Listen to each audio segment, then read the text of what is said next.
Good day everyone, my name is Shell Anahaw together with my groupmate.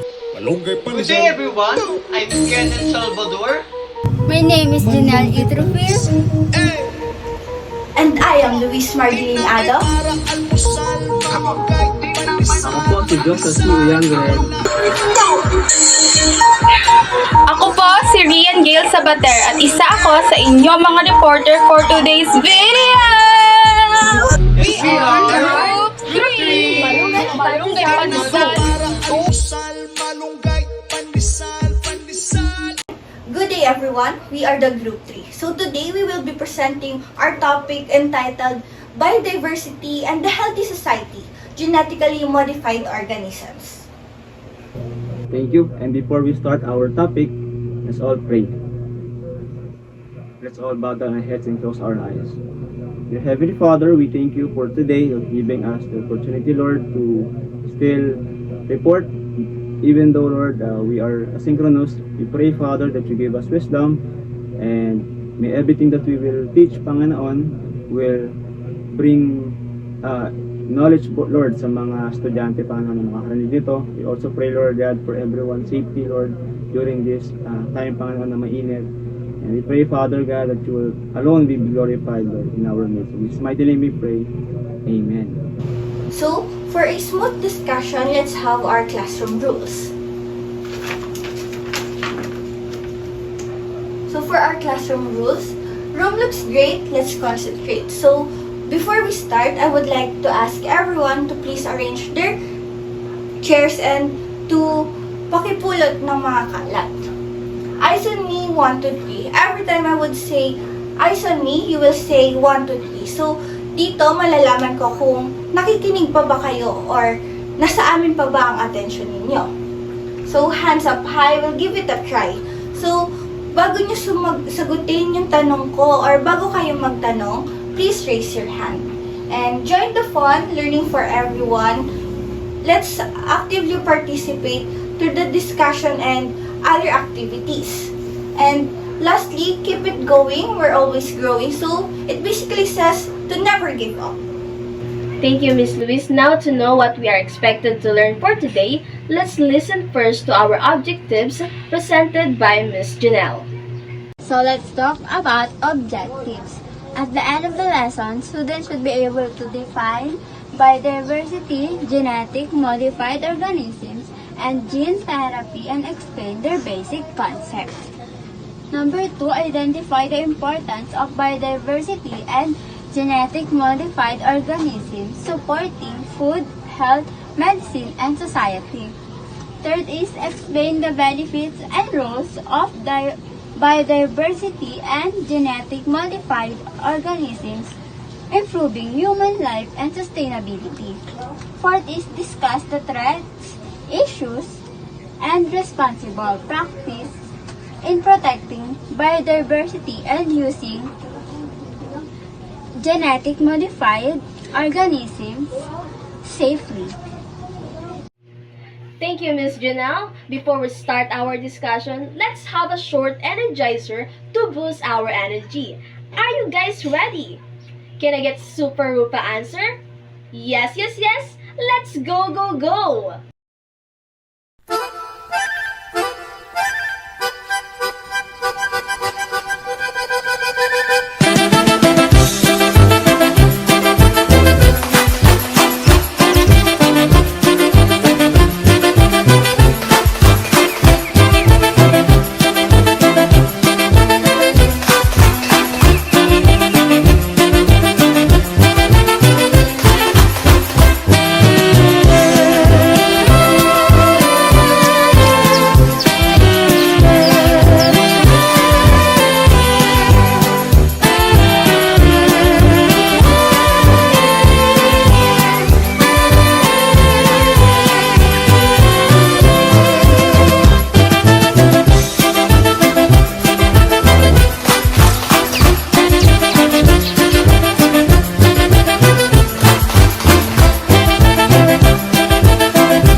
so much, everyone. I hope you enjoy our short energizer for today. Now that we are energized, are you guys ready to learn? Alright, so our topic is all about biodiversity and the healthy society, genetically modified organism, and this will be discussed further later. But before we go deeper, let's first understand what biodiversity means. Hello everyone, again I'm Shaw Nahaw and I will discuss about biodiversity. But before we define biodiversity, let's break down the word. As you can see here, bio means life o buhay. Diversity means variety, ibig sabihin, maraming iba't ibang klase at hindi lang iisa. Now, what is biodiversity?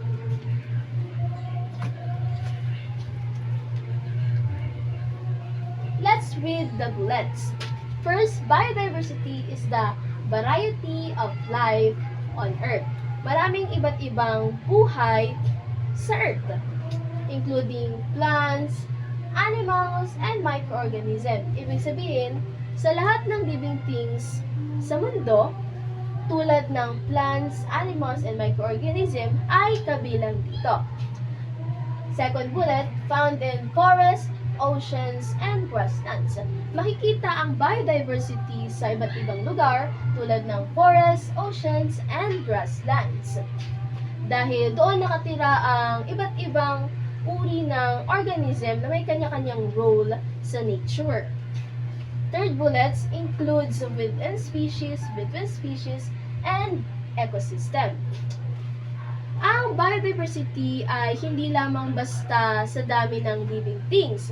Kasama rin dito ang variety within a species, variety between species, at variety sa variety ecosystems. Next is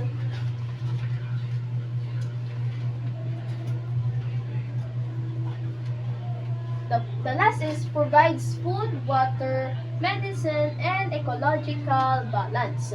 Importante siya kasi connected siya sa mga needs natin tulad nga ng food, water, medicine, and overall balance sa nature.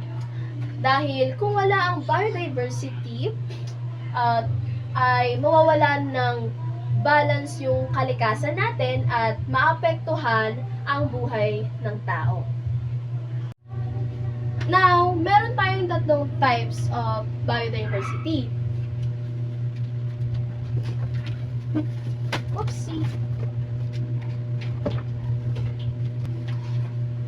Types of biodiversity. But first, let's open this.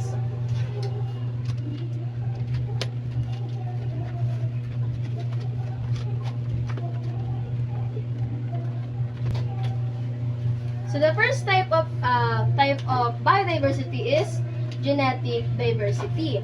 Ano nga ba ito? So let's read the bullets.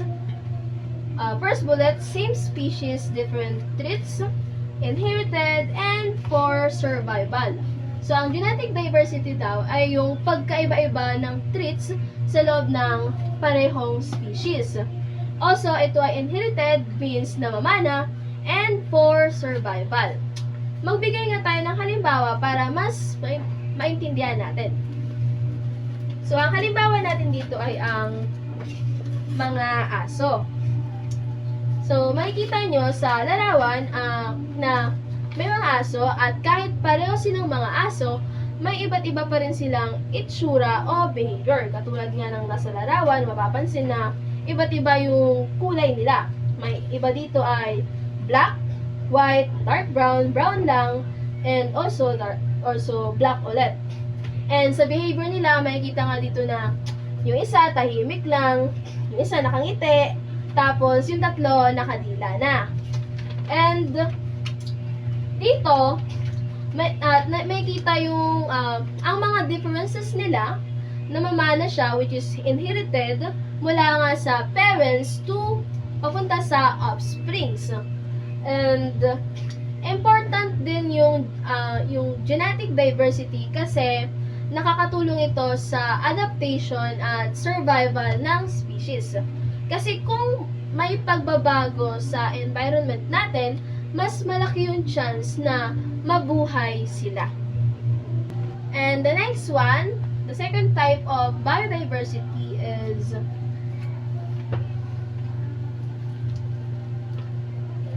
species diversity. Ano nga ba ito? Basahin natin. So, basahin muna natin ang mga bullets. The first bullet is different organism in one area, and the second is depends on environment. So, ang species diversity ay tumutukoy sa iba't ibang uri ng species sa isang lugar. At ang dami at klase ng species sa isang lugar ay nakadepende nga sa environment o kondisyon ng lugar tulad ng klima at location. Magbigay tayo ng halimbawa.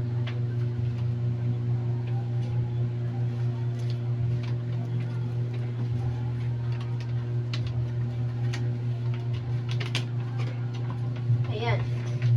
So, makikita nga sa picture dito, sa isang grassland, may iba't ibang species. Tulad nga ng zebra, lion, at elephant, at iba't ibang uri din ng damo o halaman. And lahat sila ay magkakaiba ng species, pero mapapansin nyo, nasa isang lugar lamang. At tulad ng sabi ko kanina, yung dami at klase ng species ay nakadepende nga sa environment. Dahil ito po yung nagdidikta kung anong mga species ang kayang mabuhay sa isang lugar. So, the last one types of biodiversity is ecological diversity. So, ano nga ba ang ecological diversity? Alamin natin. First bullet, interaction of organism. And second one is different ecosystem. So, sa ecological diversity, ito ay tumutukoy kung paano nagkaka-interact ang mga species sa isang ecosystem. At dito rin sa ecological diversity, may iba't ibang uri ng ecosystem. Magbigay po tayo ng halimbawa. So, ang ilan nga sa mga halimbawa dito,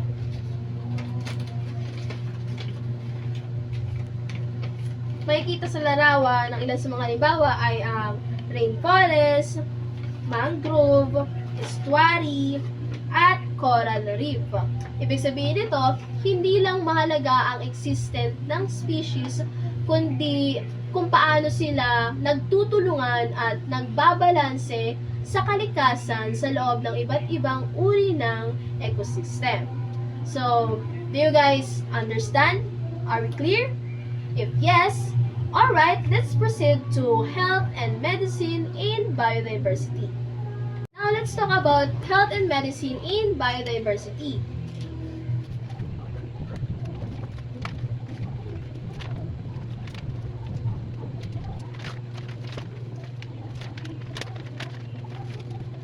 First, let's read all the bullets. First is biodiversity is very important in medicine because many plants and organisms are used to treat diseases.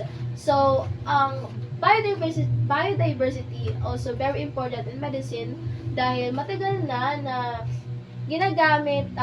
panahon na ginagamit ng tao ang plants bilang gamot even way back pa ng 2600 BC, kung saan ang plants and your organism ay isa sa mga sources nila para pagalingin ang mga sakit na nararamdaman nila. The next is plant use since ancient times or herbal medicine.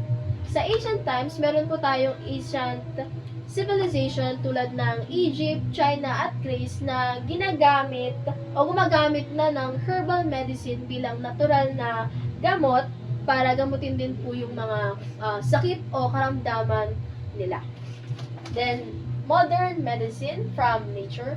So, ang ilan po sa mga modern medicine na example dito ay yung aspirin na galing sa willow tree, morphine na galing sa opium poppy, digitoxin na galing sa foxglove plant, at ilan ito sa mga modern medicine from nature.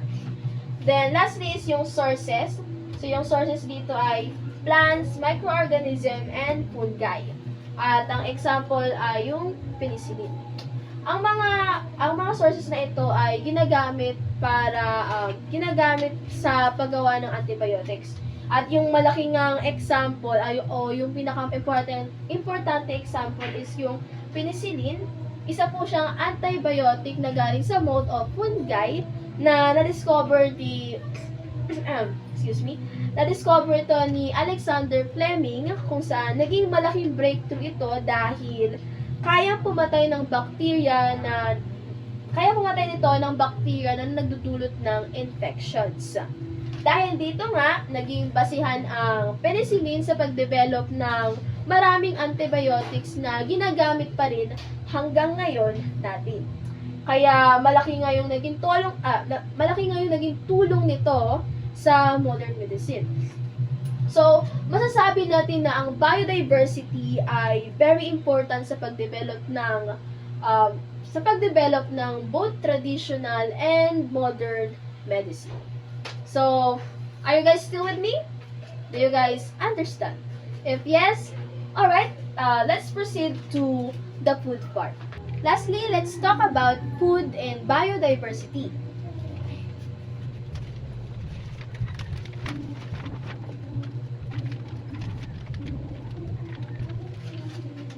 But first, let us read all the bullets. First is, food is a basic need for human survival supported by biodiversity.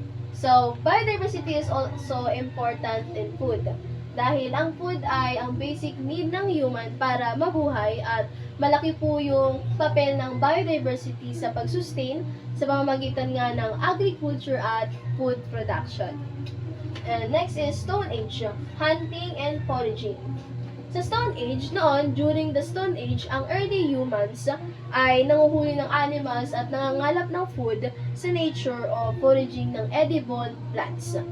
And noon kasi wala pa silang farming, kaya umaasa lang sila sa kung ano yung available sa environment nila. Now, let's go to the third bullet, development. We have here farming, animal domestication, and stable food supply. Dahil nga dumadami yung population ng tao, natuto na po silang ng farming and animal domestication. Dito, nagkaroon ng development sa pag-provide ng stable food supply dahil nga sa mga ito. And over time nga, umunlad yung agriculture dahil din dito. And ngayon, mahalaga pa rin ang agriculture para magkaroon ng stable food supply, lalo na sa iba't ibang season at disaster. Especially din po sa mga farmers and fishermen na nagde-depend sa healthy ecosystem para for food production. And now, let's go to pollination, bees, birds, and insects. Ang bees, bird, and insects, sila po yung mga pollinators na tumutulong sa mga halaman or plants to reproduce para magkaroon tayo ng pagkain at maraming tanim. Then, lastly, we have agrobiodiversity. Variety of crops and species for stable, also sustainable food supply. May tinatawag tayong agrobiodiversity, and ito po yung variety ng crops and species na ginagamit sa agriculture. Ito po ay mahalaga dahil para masigurong may stable po and sustainable na food supply para sa tao. So overall, biodiversity is very important because it supports life in many ways sa environment, sa medicine, at sa food. Pinapanatili nito ang balance ng nature at tumutulong para mabuhay ang tao at ibang living things. So, do you guys have any questions? So, if none, that would be all for my report in this part. And for the next part, Kenneth Salvador will continue the discussion. Thank you. So let us continue to our discussion biodiversity in terms of energy, water storage and flood control, air and water treatment, and threats to biodiversity. So first, what is energy? Energy, or deeply linked as renewable energy transition, is essential to reduce driving biodiversity loss. It requires sustainable planning to minimize direct impact on wildlife habitat. So, we know that energy is the most basic necessities in our lives, especially to our livelihood and to our community. Because energy is naibibigay niya lahat ng pangangailangan natin, lalo na kung gumagamit tayo ng enerhiya. Pero we should na maging environmentally friendly tayo. Using renewable energy like windmills, power plants, and solar panel. So this structure mas makakatulong siya sa atin lalong-lalo na sa biodiversity kasi pag gumamit po tayo ng ganitong structure, mas naliles po ang pollution or ang pagkasira ng environment. So, nakakatulong din siya sa tao lalong-lalo na mas nagiging stable ang kuryente and mas maliit ang binabayaran nating kuryente. So, at saka mas bihira tayong mawalan ng energy through this renewable energy. And napakalaking tulong siya sa atin dahil sa araw-araw nating buhay, mas nagiging, mas nabibenefit siya sa atin kasi all the energy produced by this structure, mas marami pa tayong magagamit and mas marami rin tayong stock. So, ayun, hindi tayo kagad mapuputulan. So, next, water storage and flood control. So, biodiversity shows a critical role in water storage and flood control by maintaining healthy ecosystem like wetlands, forests, and mangroves, which act as natural infrastructures. So, water storage and flood control, it is important to us, lalong-lalo na pag tag-ulan. Kasi alam naman natin, pag nagtag-ulan, onting ulan, baha na naman kagad. And isa yung baha sa nakakasira sa ecosystem natin, lalong-lalo na sa wetland, forest, and mangroves dahil pag bumabaha ng napakataas, nalulunod ang mga pananim natin or puno na nagiging sanhi ng pagkawasak. So, water storage and flood control, mas namimitigate niya ang baha na ibinubuhos ng ulan. So, ina-absorb niya ang mga excess water na bumabagsak na galing sa ulan. At tinutulungan niya rin ang mga natural infrastructure like wetlands, forests, and mangroves para hindi sila masira ng tuluyan. So next, air and water treatment. Biodiversity acts as a natural air and water treatment system, removing pollutants, balancing ecosystems, and creating resilient habitats that clean our environment. So, it is also important to us air and water treatment because lahat ng excess water na na-absorb from dams or flood controls napupunta sa water treatment na pinifilter niya para maibigay sa community. So, mahalaga tong air and water treatment po dahil mas nagiging stable ang tubig natin, lalong-lalo na sa ating country. So, water treatment nakakatulong siya lalo na sa pag-absorb ng tubig. So, pag na-absorb niya na yung tubig, mas less ang baha and the diseases maliles din. So, mas magiging maganda ang panahon or yung hangin na nagsisirculate sa ating sa ating community. So, yon. Ayan, ito po ang picture. So, important din po siya lalo na sa mga ginagamit nating tubig araw-araw, sa mga iniinom. Mahalaga ang water treatment sa atin. Ayun. So, next, threats to biodiversity. So, kung may benefits ang itong mga structure na to, may threats din siya sa biodiversity. First, habitat loss and destruction. Ayun na nga, syempre, pag gagawa po tayo ng structure, kailangan natin ng malawak na lupain or hektaryang lupa. So, alam naman natin na maraming masisirang lupain, mga sakahan, kagubatan, sa pagpapatayo ng this structure. So, malaking problema rin siya sa ating nature and environment. And ayun na nga pagkasira ng mga tirahan, lalong-lalo ng mga tao at hayop. So, malaking dagok ang haharapin natin once na masira ang mga ating environment through these projects. So, alteration in ecosystem composition. Ayun na nga, sa paghahanap natin ng mga lupain na maglalagyan nito, and at the same time, masisira na rin ang ating environment. So, mag-alterate siya or mabilis magbago ang ating panahon sa ecosystem. Kaya nga, sa pagkasira ng ating environment, mas nagiging masela ng panahon. Dahil wala nang pumipigil na mga farms or environment, ayun, katulad ng Sierra Madre.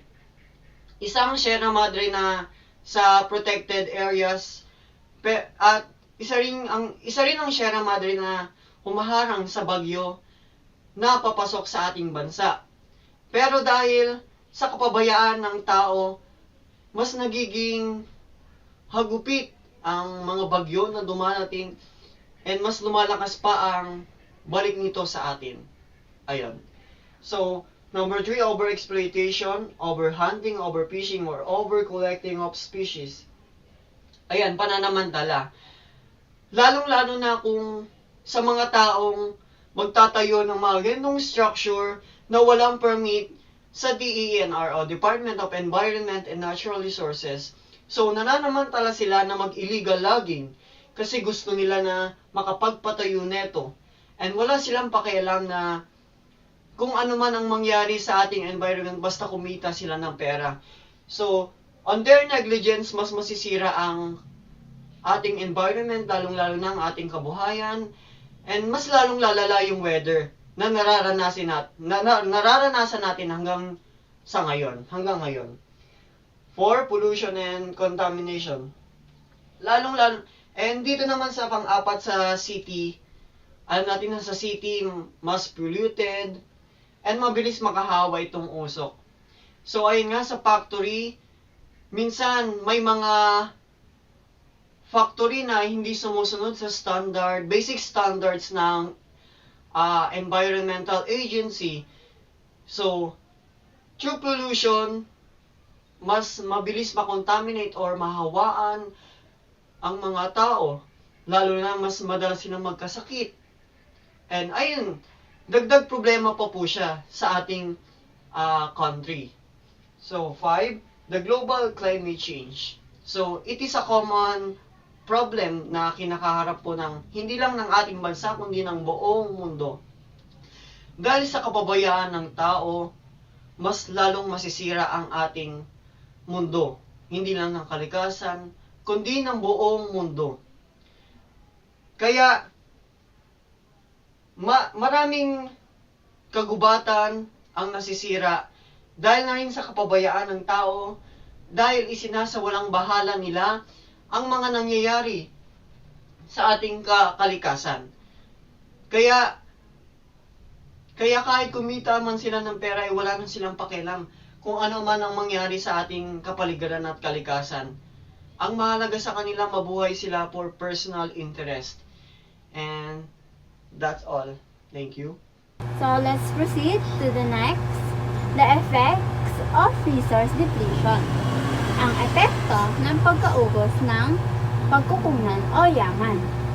Una, sa health and medicine. Nawawalan tayo ng posibleng source ng bagong gamot at nagkukulang ang natural ingredients na kailangan natin sa healthcare. Pangalawa, epekto sa food supply. Nababawasan ang mga pollinators. Kaya nanganganib ang mga supply at pagkain. Kaya mas madali ring masira ang mga halaman at magkasakit ang mga hayop kapag nagbago ang klima. Pangatlo, epekto sa energy. Nagdudulot ito ng polusyon, nasisira ang water resources at tumataas ang risk ng mga sakuna tulad ng oil spill o aksidente. Epekto sa water and flood control. Dito, hindi na kayang mag-imbak at mag-regulate ng tubig ng maayos, kaya na bumababa ang quality at supply ng malinis na tubig. Sa epekto naman sa air and environment. Dito, nasisira ng mga chemical ang mga halaman at lupa at lalong lumalala ang global warming. Humihina ang kakayahan ng kalikasan na linisin ang kanyang sarili. Pangatlo, epekto sa energy. Nagdudulot ito ng polusyon, nasisira ang water resources at tumataas ang risk ng mga sakuna tulad ng oil spill o aksidente. Protocols on Biodiversity and Health Society. Meron tayong international protocols. May mga international agreements tayo tulad ng Montreal Protocol and Kyoto Protocol. At Cartagena Protocol din. Para protektahan ang kalikasan, i-regulate ang climate change at siguraduhin ligtas ang mga modified organisms. Meron namang local implementation. Kung kanina international protocol, ngayon local implementation. Dito sa local level, mahigpit din ang pagpapatupad ng batas, kontrol sa polusyon at monitoring para ligtas ang ating kalusugan at kapaligiran. Biodiversity Solution Mitigation Measure. First is magtipid sa tubig, kuryente at gamit din.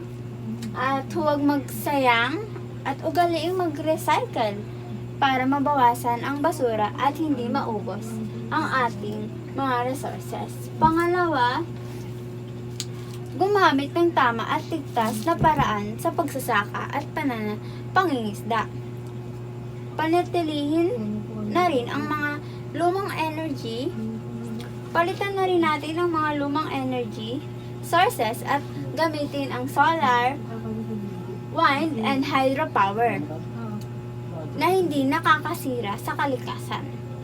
Pangatlo is magtanim ng puno at ibalik sa dati ang mga nasirang kagubatan o dagat. Ingatan ang mga tirahan ng hayop at halaman para mas dumami pa sila.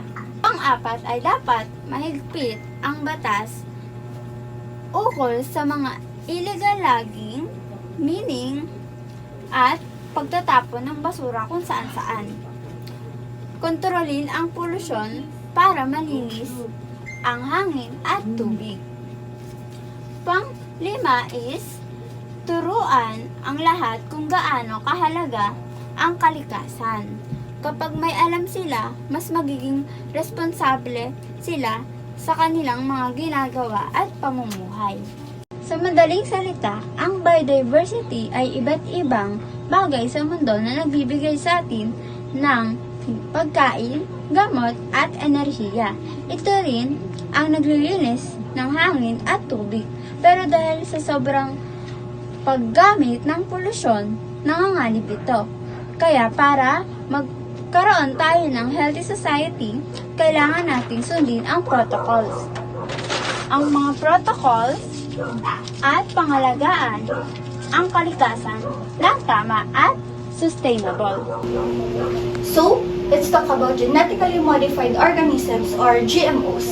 So, GMOs are living things like plants, animals, or even bacteria whose DNA has been changed in a lab through genetic engineering. So, instead of waiting a generation through traditional breeding, scientists can basically insert a specific gene or DNA to give it certain trait.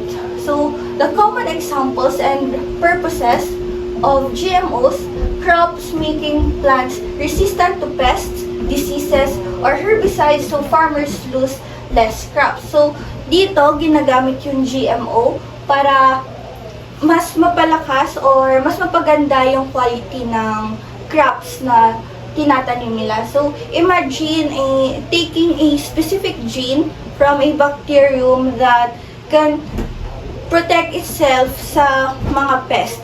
So, pag in-insert mo yon for example, sa plant corn, yung corn na yon kaya niya nang labanan yung pest on its own. So, hindi mo na kailangan gumamit pa ng mga insecticides. So, it's pretty efficient. Next is shelf life, creating fruits and vegetables that rot slower like the flavas of a tomato. So, dito, ginagamit siya usually ng mga farmers sa mga gulay or sa mga prutas na mabilis mabulok. Nag-i-insert sila ng specific gene para mas mapatagal yung buhay nung specific fruit or vegetable. Usually, ginagamit siya kapag nagta-transport sila sa malalayong lugar. So, nutrition, adding vitamins or minerals to food. So, common din siya para sa isang fruit, merong specific vitamin doon na kulang. So, i-insert lang nila yung kulang na vitamin na yon para magkaroon yung fruit na wala yon naturally. So, hindi lang siya sa agriculture nagagamit ang GMO. Kaya pwede rin siyang magamit sa medicine. So, in medicine, using bacteria to produce medicines like insulins or vaccine. So, yung insulin, nagagamit siya ng mga taong may diabetes. And yung vaccine, ginagamit natin siya, nag-i-insert tayo or nagtuturok tayo ng vaccine sa katawan natin para malabanan natin yung mga viruses. But, marami pa rin hindi sang-ayon sa GMOs because they are still concerned sa mga side effects na maaaring idulot nito sa atin.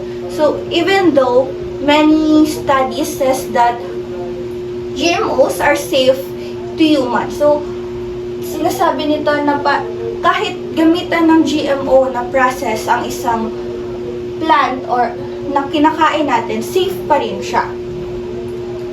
So, there are also some ethical questions for some, the idea of mixing genes from completely different species to one another.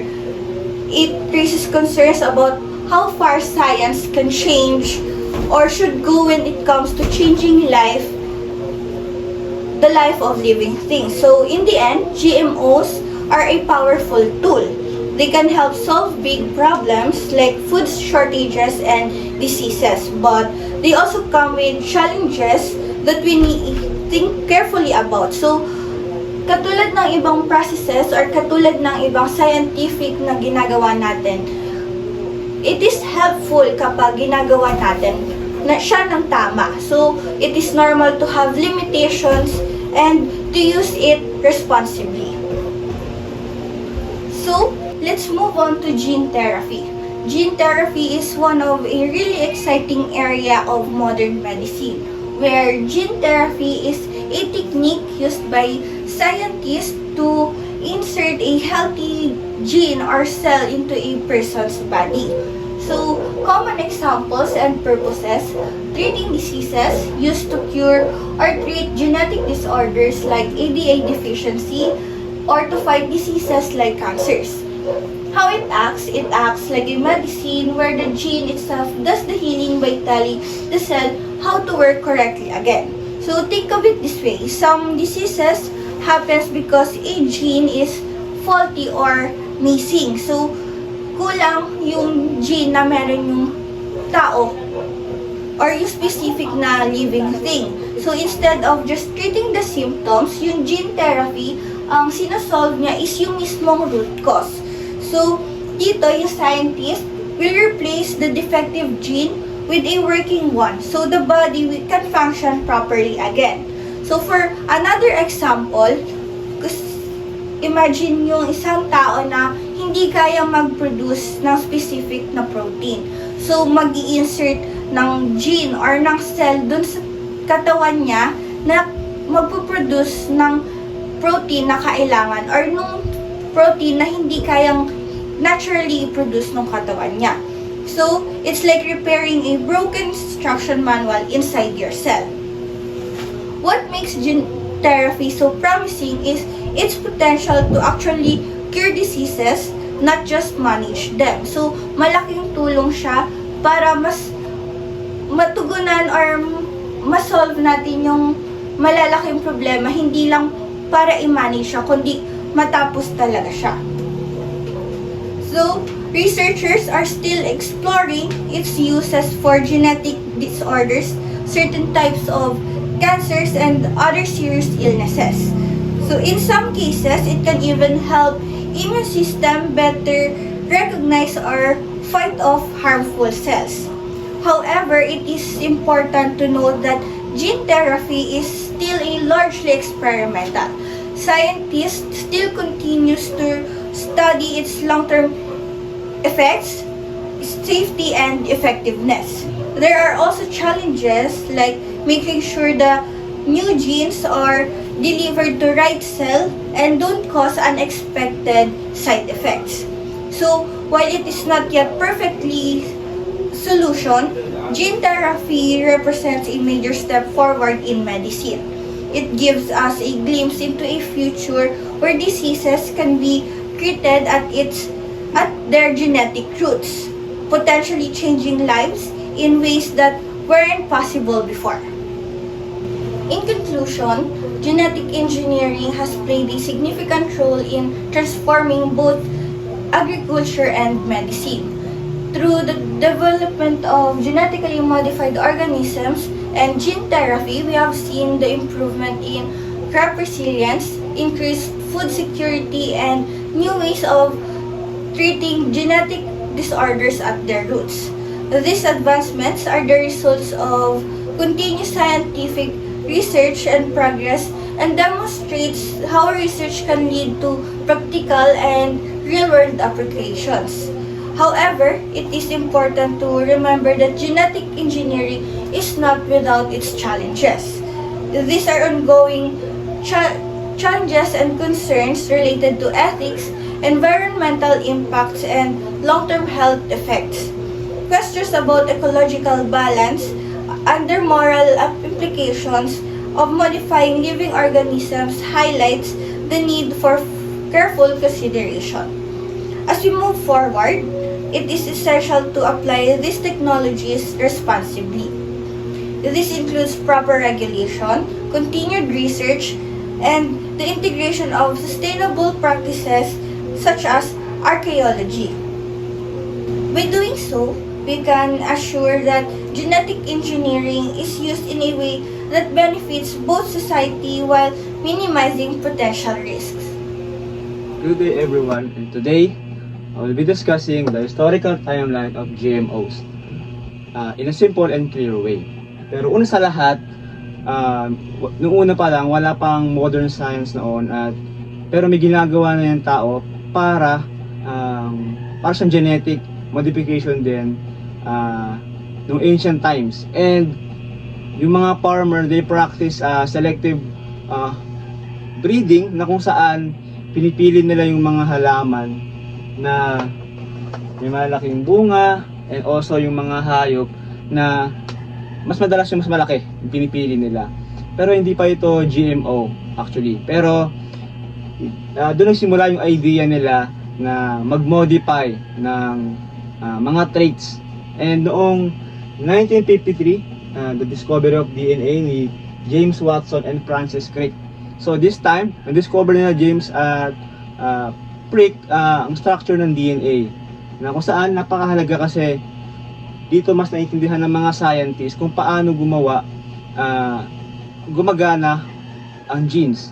Kung wala ito, hindi magiging possible ang genetic engineering. And noong 1973 naman, si Herbert Boyer and Stanley Cohen created the first GMO, and then they inserted DNA from one organism into another.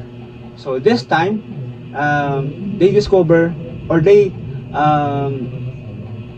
start inserting DNA dun sa isang organism, sa another organism. And then papunta ito sa, or dito nagsimula ang modern GMOs sa kanilang dalawa, kay Herbert Boyer and kay Stanley Cohen. And then years go by, no, 1980, doon na nag-start na inalaw na yung GMO to be patent, no? And sabi dito na inalaw na yung GMO, yung study nila Cohen at ni Herbert Boyer, nag-start na silang payagan. And then after that year, nung 1994, nag-start na yung flavor tomato release, na kung saan yung mga yung tomato, no, they are engineered na ripen slower. Kumbaga gumawa sila ng kamatis na sobrang tagal mabulok. And then dahil doon, dahil nga na-allow na yung GMO, maraming mga biotech companies ang nag-invest sa research. And then doon napunta na sa unang release ng food, first GMO food sa public. And yung flavors tomato nga yung pinakauna. And minodify ito para mas napabagal yung paghinog at tumagal ang shelf life ng kamatis. Pero ang based sa research ko, hindi siya tumagal dahil marami ding naging problem about that.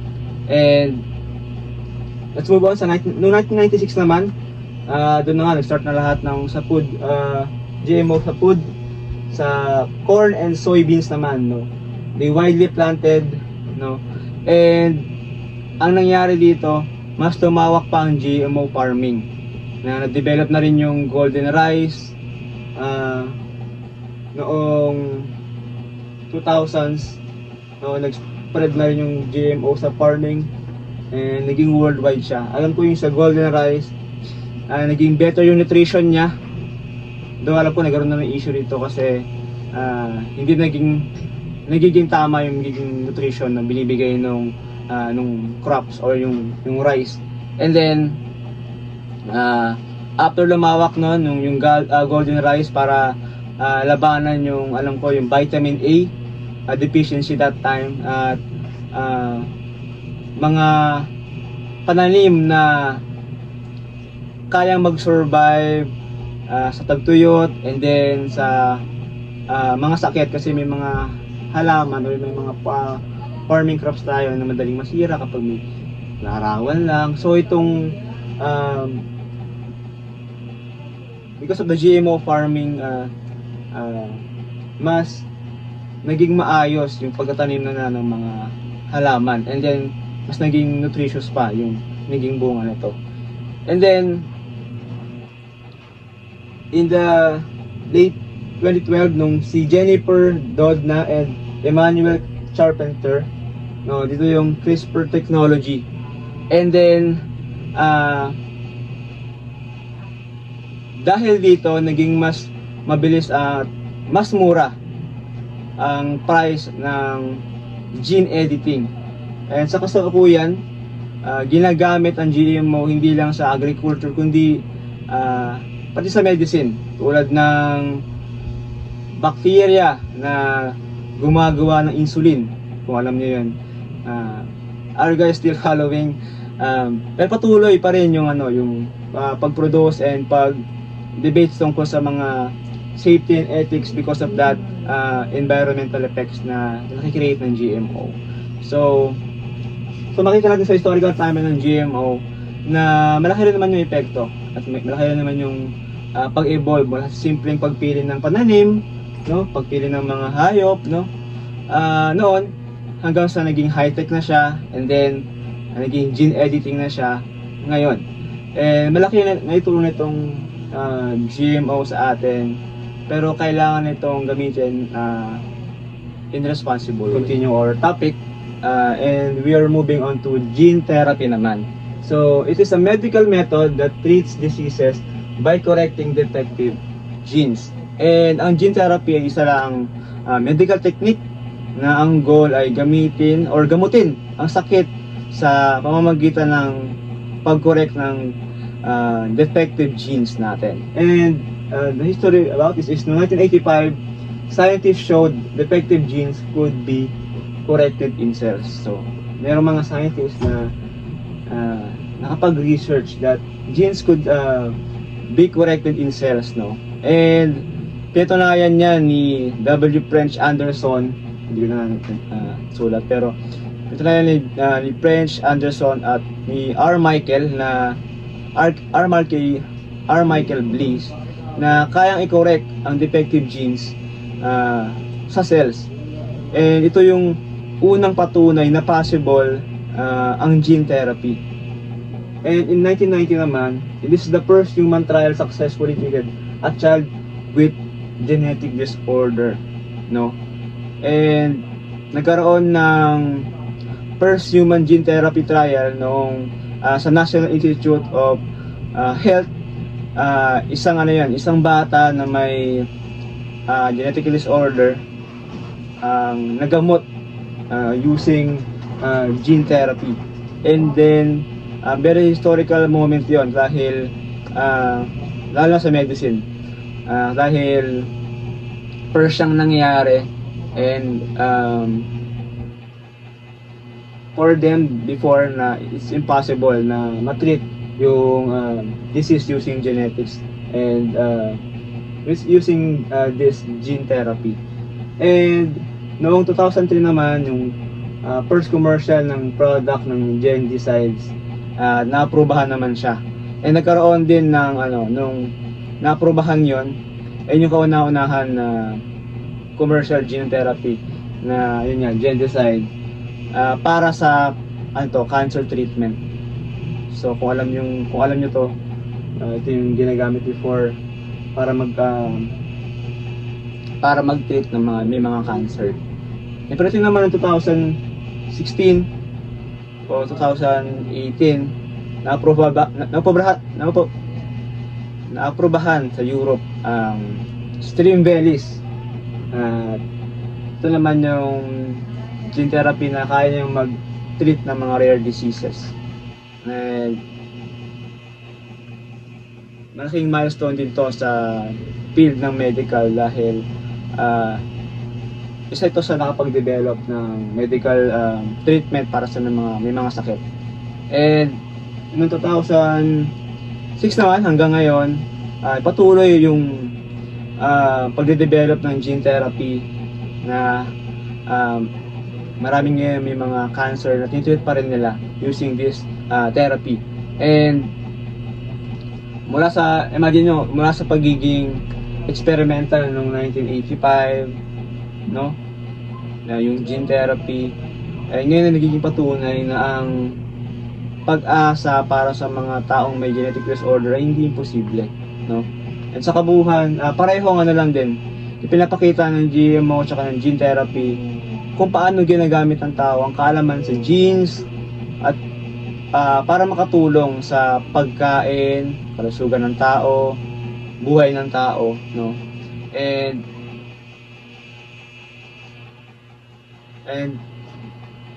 tutulad din naman nung sa GMO, no? Kailangan lang yung tao maging responsible sa paggamit nito. At yun lamang po ang aking report. Ayan, thank you so much for that wonderful presentation, Miss Ado and Mr. Uyangoren.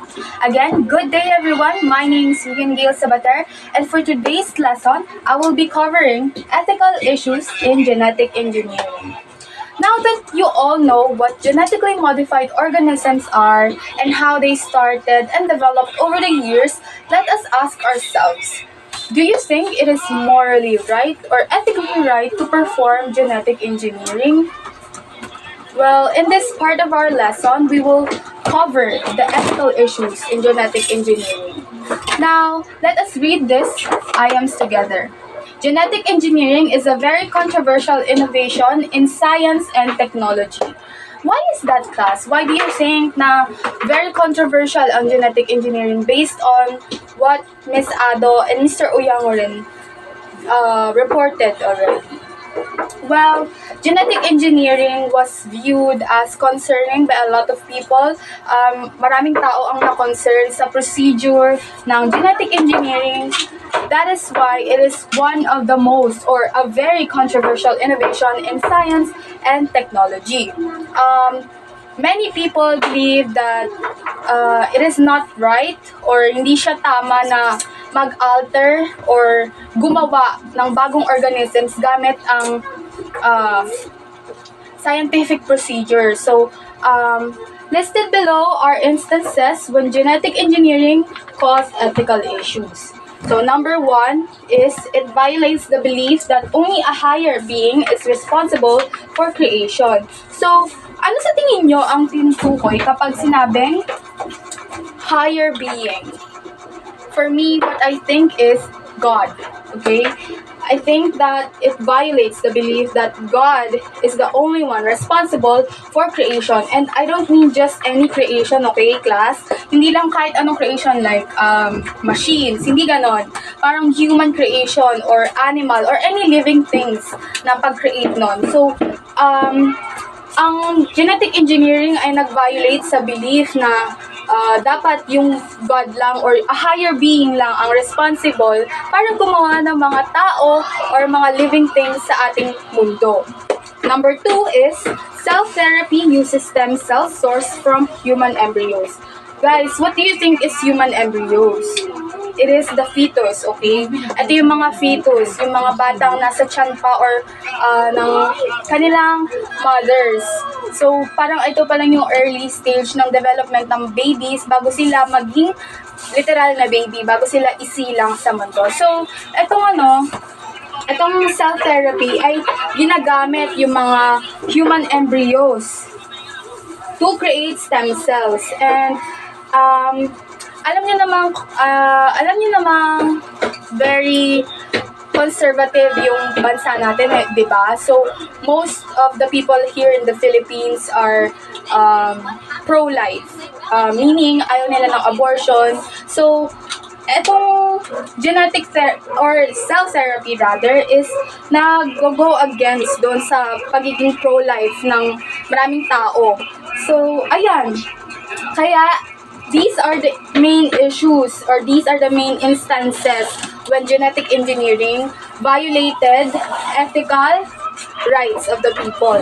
So again, genetic engineering is a very controversial innovation in science and technology. Why? Because there are instances when it violated the rights or the ethical or moral rights of the people of our world. So, are we getting it, class? Do we need to clarify this? I hope you guys are getting it because I think that it's very easy to understand. But if it's not, let me know. You can raise your concerns to me in person. Okay, but again, just to make it clear, genetic engineering is concerning for a lot of people. That's why it is one of the most controversial innovation in science and technology. And bakit siya na-view as concerning or controversial? Kasi nag-violate ito or nag-cause ito ng ethical issues sa ating society. And one of those is nag-violate siya sa belief ng God. And second is dinidestroy nito yung human embryos. So, yeah, let us move on to the next one. So, ayun, now na alam nyo na ang mga ethical issues and moral issues na nakos ng genetic engineering sa ating mundo, let us ask ourselves, what do you think is the best option or the best way to be prepared or to counter the issues of genetic engineering? Well, hindi lang siya actually sa ethical issues and moral beliefs na nag-cause ng issues ang genetic engineering, kundi sa agriculture din. And dahil doon bumagsak yung agricultural processes natin sa mundo, which is why we need to study agroecology. Now, teacher, you may ask, teacher, what is agroecology? Let us read this together, okay? Agroecology is a study that combines science, farming practices, and social movements to develop sustainable and resilient food systems. So, etong agroecology, pinagko-combine niya yung science, farming practices, and social movements para makapag-develop tayo ng sustainable and flexible, is what we mean by resilient. Flexible na food systems. So, dahil dito sa agroecology, magkakaroon na ng lunas para sa mga issues na nakos ng genetic engineering rather sa ating agricultural field. So, isa na rin sa mga ways para ma-prevent natin na magkalat pa ng problema ang genetic engineering sa ating mundo ay ang pagiging prepared, no? And how, you may ask, teacher? We can provide or we can do advanced researches or scientific tests para ma-measure natin kung ano ba yung mga expected na problems na makakos ng genetic engineering, and para na rin ma-prevent natin and para na rin makagawa tayo ng plano kung maging out of control man ang genetic engineering sa ating mundo and mag-cause pa ng mga probable cause. So, ayun, nakakatulong yung mga research and mga advanced tests or scientific tests na dapat nating i-conduct para hindi na malabanan natin ang mga issues or problems na binibring ng genetic engineering sa ating mundo. So, now that you know the ethical issues of genetic engineering and what agroecology is, are we clear with anything? Once again, let me clarify that agroecology is a study that combines science, farming practices, and social movements to develop sustainable and resilient food systems. So again, pinagko-combine ng agroecology ang science, farming practices, and social movements. What do you mean by social movements? Ito yung mga pag-rally, paggamit ng ating boses para matama ang kung anumang mali. Ayun ang social movements para makadevelop tayo ng sustainable and resilient food systems. That way, hindi na tayo mauubusan or hindi na tayo magkakaroon ng shortage, no, sa supply ng produce, ng food, ng fruits, ng vegetables, or any kind of produce. So, ayun, that is all for the ethical issues of genetic engineering and what agroecology is. Now, may I call on Miss Ado to conclude this reporting. Once again, I'm Rian Gil Sabater, and I'm happy to teach you. Thank you so much, everyone. Now that we understand our lesson, let's apply these learnings through an assignment. For this assignment, Mr. Kenneth will give the instructions. For your assignment, you will answer the following activity questions. You will identify what is being described in each statement based on our lesson biodiversity and related concepts. You may write your answer on a sheet of paper. Thank you.